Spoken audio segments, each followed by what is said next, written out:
So today we're going to be doing repoussé or metal embossing, and this is a metal plate.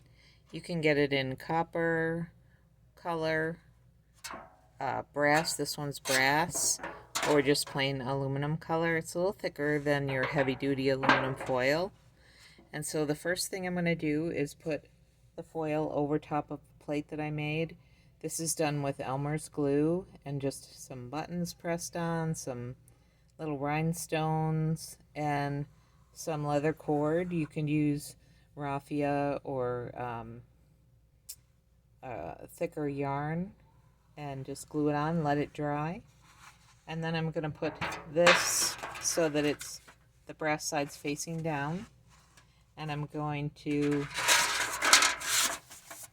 fold the edges over onto the cardboard plate. So it's called a plate once you've made a design on it. It's kind of like a printing plate. So I want it to be kind of, snug. Don't want it loose so that it's sliding around. You want it nice and tight. Kind of push down on the metal and push down on the cardboard or the mat. And then be careful not to cut your fingers on the metal that's sharp on the edges. So do it slowly. Take your time. And then turn it over. And this is when you're going to start pressing in the design. So I'm just going to kind of do it with my hand to begin with. And you'll start to see some of the designs coming out on the metal. And then you're going to use a tool.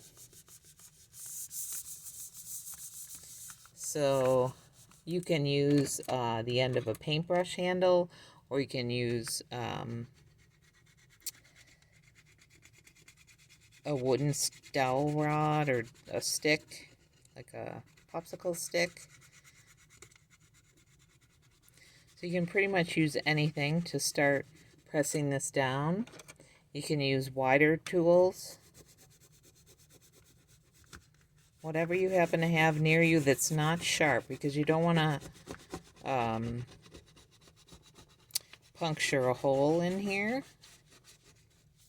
It's important to kind of know where your designs are.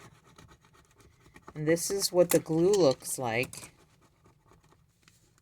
when it's pressed down, when the metal's pressed down on top of the glue. And these are the little rhinestones that I put. I want to be careful not to press too hard near them, because if I do, it's going to come, they'll pop right through. The nice thing about doing your own plate is that you don't have to take it off. You can just leave it on here. And even though the stars that I did were kind of thin, the glue was very thin, I'm still seeing the edge of it right here. So I'm going to press it a little bit harder.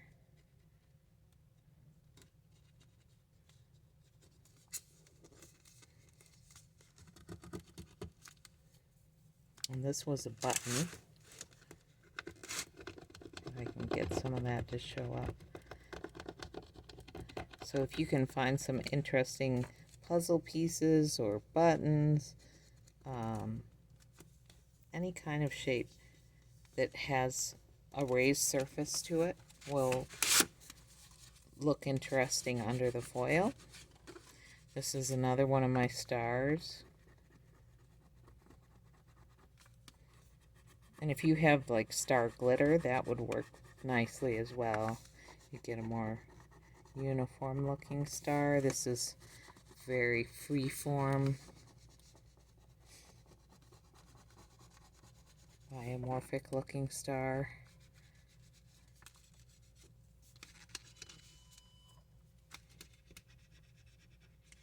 And then I have a button in the middle here. And you want to, if it's deep, you want to do it slowly. You don't want to do it too fast, because if you do it too fast, the metal will, instead of stretching it, will just tear. You want to stretch it slowly.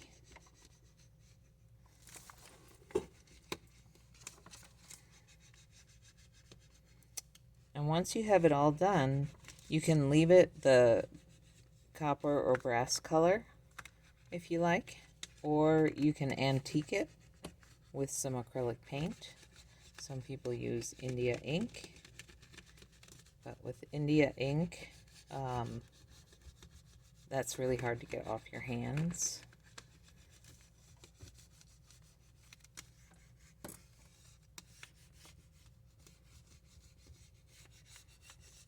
So you can start to see the moon coming through here. And then there's rays of the sun in the middle here.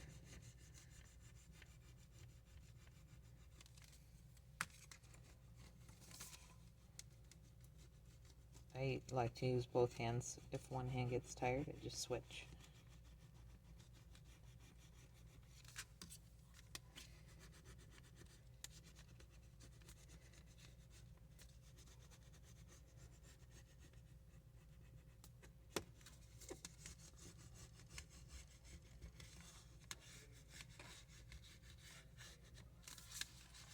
And you want to go on both sides of the glue or the cord or the string, whatever it is you've made your line with. So sometimes it's just glue, and other times it's a cord or a yarn or something. You want to go on both sides to make that pop out, so on either side like that. And up here I have, let's see if I can get that in the picture. Right here I put a button that had some pretty interesting texture on it.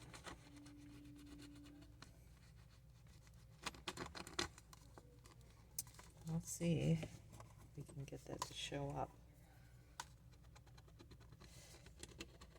So this is rounded, which is nice because it's probably not gonna tear it, I hope.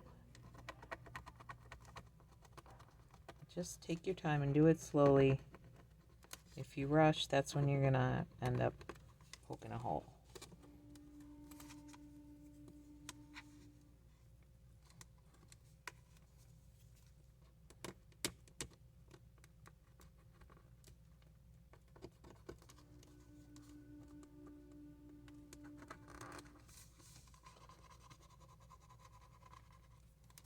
Let's see what we got here. I did kind of like circular swirl shapes with the glue. I'm going to go on either side, see if I can get that to show up. So you can see this is going to take a while to get it all done, and you really want to take your time and press hard enough so that the design is really going to show up. So I'm going to stop the video here and I'll finish it up,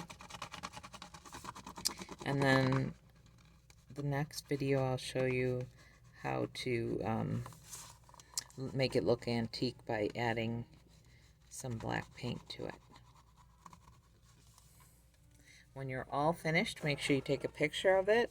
Make sure that you make it parallel to your picture plane. You don't want it tilted, but get it far enough away that it's nice and straight, and then upload it to the classroom.